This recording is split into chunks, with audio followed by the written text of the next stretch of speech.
স্পেনের দক্ষিণে স্বায়ত্তশাসিত বাস্ক কান্ট্রির সবচেয়ে বড় শহর বিলবাও। শিল্প, সংস্কৃতি ও প্রসিদ্ধ খাবারের কারণে জায়গাটি পর্যটকদের জন্য আকর্ষণীয়।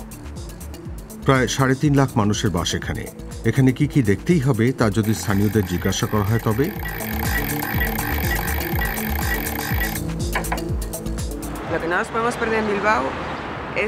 আপনি বিলবাওতে গুগেনহাইম মিউজিয়ামটি মিস করতে চাইবেন না। এর স্থাপত্য অসাধারণ, অন্য মিউজিয়াম থেকে আলাদা।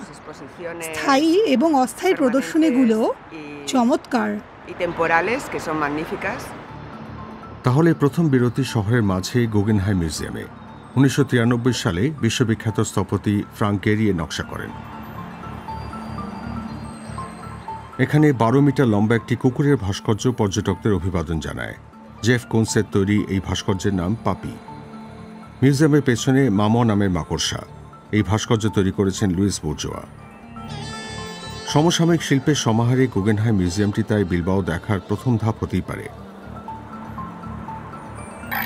কিন্তু মিউজিয়ামের কাছে আর কি দেখা যেতে পারে? সুবিসুরি সেতুটি হেঁটে বেড়ানোর জন্য একটা চমৎকার জায়গা। আপনি যখন সেতুটি হেঁটে পার হবেন তখন মনে হবে আপনি বাতাসের সঙ্গে চলেছেন। এটি খুব প্রশান্তির একটা হাঁটা। নেরভিও নদীর তীরে অবস্থান বিলবাওয়ে। শহরটির ওপর ৯টি সেতু রয়েছে। সুবিসুরি পথ পারাপারের সেতুটি তার একটি। অনেকের কাছে এটি সবচেয়ে সুন্দর। বাস্ক ভাষায় এর অর্থ সাদা সেতু। ৯০ দশকের মাঝামাঝি এটি তৈরি করা হয়। স্প্যানিশ স্থপতি সান্তিয়াগো কালাত্রাভা এটি নকশা করেন।